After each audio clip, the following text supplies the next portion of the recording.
Mesdames et messieurs, bonjour. Vous êtes en train de regarder Indice, votre rendez-vous hebdomadaire pour parler d'économie. Un sujet qui intéresse tout le monde. Aujourd'hui, on a quand même des points très pertinents d'en parler, pertinents de point de vue national, de point de vue international également. C'est vraiment un sujet qui est traité partout dans le monde. Là maintenant, il n'y a pas longtemps, on avait le COP, genre un des événements les plus pertinente pour le calendrier des Nations Unies. Il s'agit de la transition vers l'énergie verte. Il n'y a pas longtemps, et il n'y a pas longtemps du tout, jusqu'il y a aujourd'hui, on avait le Premier ministre, Dr Mostafa Madbouli, qui a parlé de la transition de l'économie égyptienne vers l'économie verte. Cela particulièrement en mettant l'accent sur le développement dans plusieurs secteurs dans l'économie égyptienne, notamment l'agriculture, l'industrie, le tourisme et la télécommunication. Mais ce qui retient mon attention plus particulièrement, il s'agit de la transformation des voitures à essence à des véhicules fonctionnant au gaz naturel. C'est un plan économique environnemental assez ambitieux, un plan environnemental assez global que le gouvernement a mis en place, et cela main dans les mains avec le FMI qui est en train de modifier en ce moment beaucoup de validations par rapport au plan, à ces plans par rapport à l'Égypte. Le président Abdel Fattah el-Sisi, qui a également parlé de la transition énergique et la réduction des émissions de carbone en Égypte, il a souligné que l'Égypte est engagée à respecter ses obligations internationales par rapport à la réduction des émissions de carbone. On a parlé qu'on a quand même une politique environnementale assez ambitieuse que l'Égypte met en place beaucoup d'initiatives afin de lutter contre le changement climatique également. Ce qui me retient également, c'est il faut parler quand même de l'importance de la participation de l'Égypte au sommet du G20. L'Égypte a participé pour la 4e fois à ce sommet assez prestigieux, ce qui démontre quand même un rôle clé de l'Égypte dans ces événements assez importants sur la scène internationale, puisque toujours ces événements sont l'opportunité ou bien la chance pour l'Égypte de montrer sa position, montrer sa vision par rapport à tous les conflits régionaux et internationaux. Qu'est-ce que c'est le G20? Le G20, c'est un forum international qui regroupe 19 États, en plus de l'Union européenne. Il s'agit des plus grandes économies dans le monde. Alors la présence de l'Égypte dans un tel forum montre que quand même on a une position forte sur la scène internationale.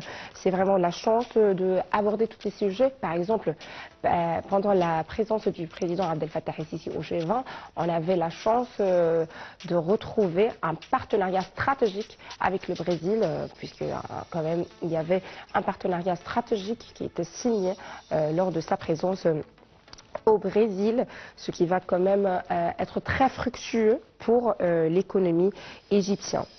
Revenons à l'énergie verte, puisque, comme j'ai dit, l'État a un plan complet par rapport à la transition vers l'économie verte. Ce n'est pas uniquement la transition vers des voitures en gaz naturel, ce n'est pas ça seulement, mais on a également beaucoup de projets qui sont mis en place par le gouvernement par rapport à l'énergie renouvelable. On le trouve à Ben, à Aswan, des énergies solaires, on trouve de l'énergie éolienne à Komombo, à Ras Gharb, beaucoup de projets qui sont mis en place par le gouvernement. Dr Mostafa Madbouli, il a parlé du développement de plusieurs secteurs, de l'agriculture, l'industrie, du tourisme et de la télécommunication. Il a expliqué que les objectifs fixés par le Fonds monétaire international sont en cours de révision pour le fin du programme. La mission de FMI devait normalement réviser les prochains jours ces objectifs. Il a quand même confirmé que 250 000 voitures à essence vont rouler au gaz naturel, des incitations qui sont annoncées pour encourager les citoyens de convertir leurs voitures à essence au gaz naturel. Le Premier ministre a donné des instructions aux autorités compétentes pour commencer la conversion des voitures gouvernementales pour qu'elles puissent rouler par gaz naturel, ce qui est très très intéressant, ce qui également a un impact direct sur le citoyen parce que cela va réduire les impacts. Et pour parler plus, on va prendre l'avis d'un expert. On a avec nous Monsieur Youssef Abdelkader, journaliste, qui va nous expliquer, traiter le sujet avec nous. Monsieur, bonjour. Oui, bonjour madame. Ça va, vous allez bien? Vous avez suivi notre sujet. J'ai quand même quelques explications, quelques questions. J'ai besoin de vos explications. Je commence par dire comment vous trouvez la position de l'Égypte en ce moment par rapport à sa transition vers l'énergie plus verte et l'économie plus verte? Est-ce que vous trouvez qu'on fait suffisamment de pas? Quelles sont les initiatives prises par le gouvernement pour un tel objectif? Bien sûr, si on regarde comment l'Égypte était dans les derniers temps, et comment elle était super motivée de suivre et de monter l'économique égyptien, et surtout avec tout ce qui s'intéresse pour tout le monde entier. On parle ici d'un sujet super intéressant pour tout le monde, c'est les énergies renouvelables, c'est l'économique vert. C'est pour ça l'Égypte a fait en grande attention de suivre toutes les initiatives internationales pour savoir en bonne place. Et maintenant on voit l'Égypte avec tous les méga projets qu'elle a fait concernant l'énergie renouvelable et l'économique vert. Maintenant il est super motivé. Il a montré à tout le monde comment il y a un grand changement. Surtout on voit avec tous les méga projets, soit sud d'Égypte, nord d'Égypte, partout. Même dernièrement aussi, il y avait beaucoup de projets avec l'Europe, avec grands partenaires. Et ça montre comment l'Égypte est fort dans cette domaine.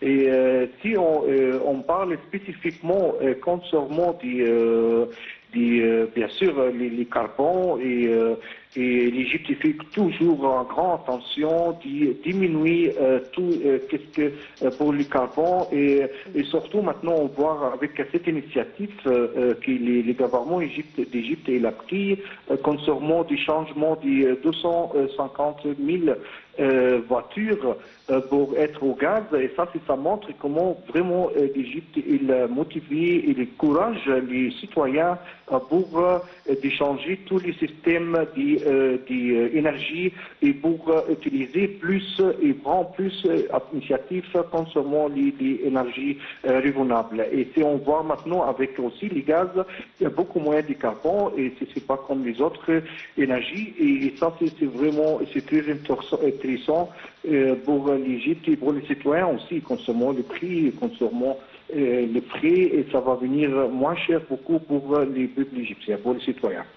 Et aussi, on n'oublie pas que l'Égypte maintenant a commencé à grandir et voir un bon économie dans tous les, comme le monsieur du Premier ministre, il a dit c'est dans 4 domaines: le tourisme, les télécommunications, l'industrie, l'agriculture. Et ça, c'est vraiment, on voit dans tous les marchés internationaux, il y en a beaucoup de partenaires, il y a beaucoup de grandes sociétés et des gouvernements aussi qui sont intéressants de voir tous les partenariats avec l'Égypte.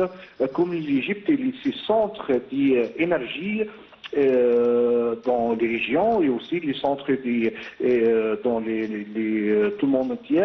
L'Égypte est bien citoyenne, mais quand même l'Égypte est en train de aussi voir un centre industrie de voitures. Et ça, c'est nouveau pour l'Égypte. Et c'est vrai, l'Égypte avant, il a toujours les grandes sociétés, les grandes fabriques pour les voitures, comme les sociétés de Nasser.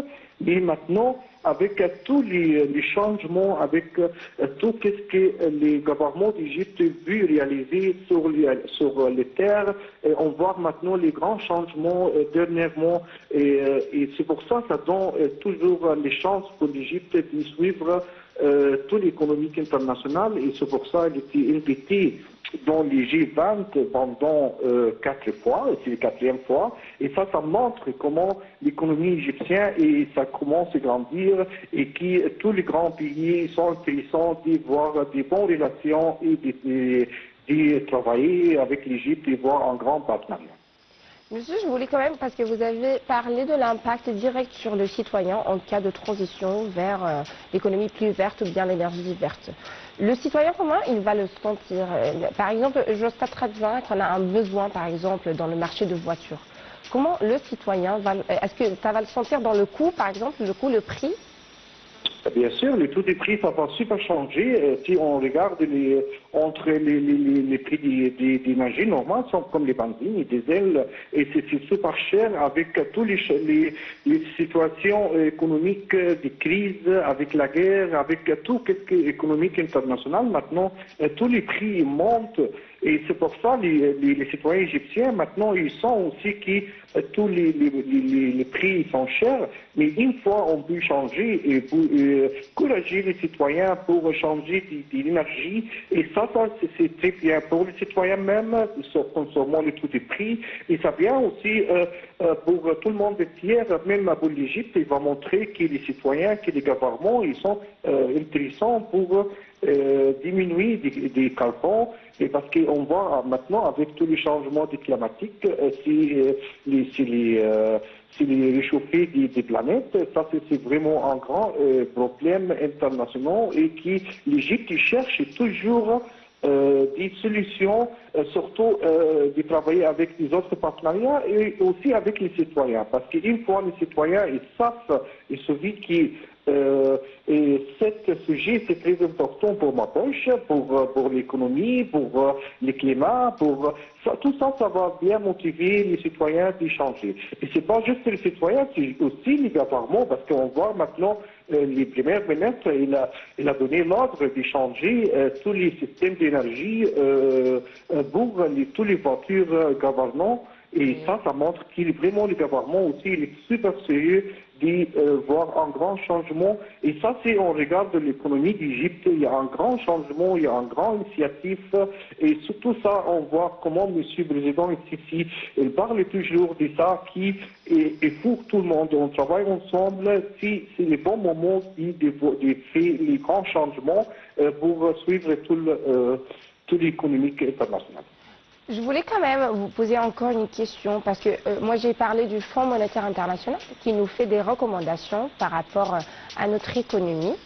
Et parmi ces recommandations, c'est essayer d'attirer plus d'investisseurs internationaux, plus d'investisseurs étrangers pour avoir du dollar, quoi, pour plus attirer les investisseurs étrangers. Est-ce que notre transition vers une énergie plus verte, vers une économie plus verte, est-ce que cela va attirer plus d'investisseurs en Égypte pour investir en Égypte? Oui, tout à fait. C'est très important que les citoyens même qui commencent à entrer dans les business d'énergie verte. L'énergie verte, c'est un grand secteur qui a besoin et tout le monde de travailler ensemble. C'est pas juste l'Égypte, c'est vrai, elle est en train de tirer des partenariats étrangers, des grandes sociétés de travailler avec l'Égypte, mais aussi pour les citoyens, il y a toujours les moyens de prendre l'initiative de travailler avec dans le secteur privé. C'est très important que les secteurs privés qui travaillent avec les gouvernements, qui entrent dans toutes les initiatives, dans tous les pour voir changer d'économique. Et bien sûr, les secteurs privés il a un grand rôle et un grand étape à faire. Et c'est ça, on va voir dans les prochains venir qui s'intéressent beaucoup de travailler dans l'économie verte, dans l'énergie renouvelable. Et ça, c'est vraiment très intéressant. Et il va y avoir vraiment beaucoup d'intérêt de travailler dans ce domaine. Mais de toute façon, l'Égypte, il y en a beaucoup de domaines, il y a beaucoup de secteurs qui on voit un grand changement, on voit ça monte dans l'économique. Et voilà, mais un de ce secteur, c'est l'énergie renouvelable, et c'est pour ça on va voir un grand changement avec beaucoup de citoyens et vont entrer dans ce secteur pour savoir comment on peut travailler ensemble. Et qu'est-ce que vous trouvez, qu'est-ce qu'il faut faire, qu'est-ce que c'est l'étape prochaine pour qu'on peut vraiment exécuter notre plan environnemental assez ambitieux? Est-ce qu'il faut plus faire des formations pour les citoyens par rapport au changement climatique? Qu'est-ce que vous trouvez qu'il faut faire? Il y en a beaucoup d'initiatives maintenant pour montrer les problèmes du changement du climat et aussi pour motiver les citoyens qui vraiment, on voit dans tout le monde entier, il y a les planètes chauffent, il y a beaucoup de problèmes concernant l'immigration à cause du climat aussi. D'initiatives qui montrent tous les jours qu'on doit vraiment tous prendre des décisions, des faits en grand et changer dans ça. Et bien sûr aussi, il faut que les gens savent dans quel projet il va travailler, quel projet il va le faire avec les gouvernements. Si les gouvernements commencent à travailler avec le secteur privé, ça veut dire que le secteur privé aussi doit prendre son initiative de prendre plus d'informations, de savoir quel projet le gouvernement est en train de le faire, et comment je peux travailler avec le gouvernement et comment je peux faire un grand changement. De toute façon, c'est maintenant que tout le monde est vraiment intéressé de voir tous les méga-projets pour comment on peut le faire. Et ça donne beaucoup de chances pour beaucoup d'Égyptiens de voir un grand changement économique pour tout le monde. Parce que l'économie égyptienne, c'est pas juste pour le gouvernement, mais aussi pour le secteur privé et tous les partenaires. Quand même, la conversation avec vous, elle est assez enrichissante. Alors, j'ai quand même eu encore une dernière question quand même. Je voulais que vous me fassiez le bilan par rapport au G20, à notre présence au G20. Qu'est-ce qu'il nous a rapporté concrètement? Quels sont les points clés qui étaient abordés par rapport au G20, à notre présence, à ce groupe économique emblématique? Oui, c'est les grands, les G20, c'est un des grands activités internationales pour tous les grands 20 pays qui est dans l'économie internationale.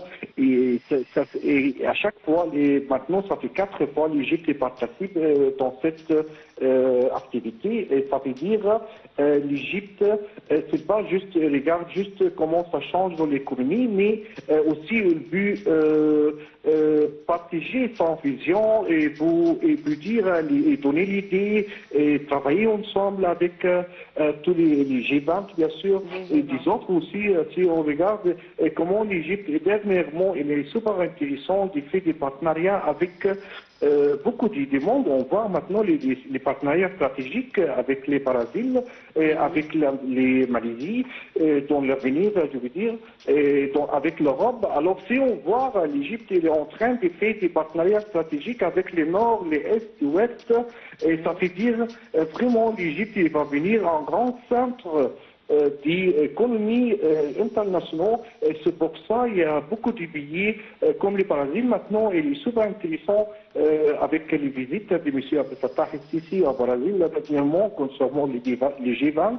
Et ça, ça montre que vraiment l'Égypte est active. Et ça, c'est très important de rester actif avec tous les domaines internationaux et avec toute l'activité internationale pour garder les places d'Égypte.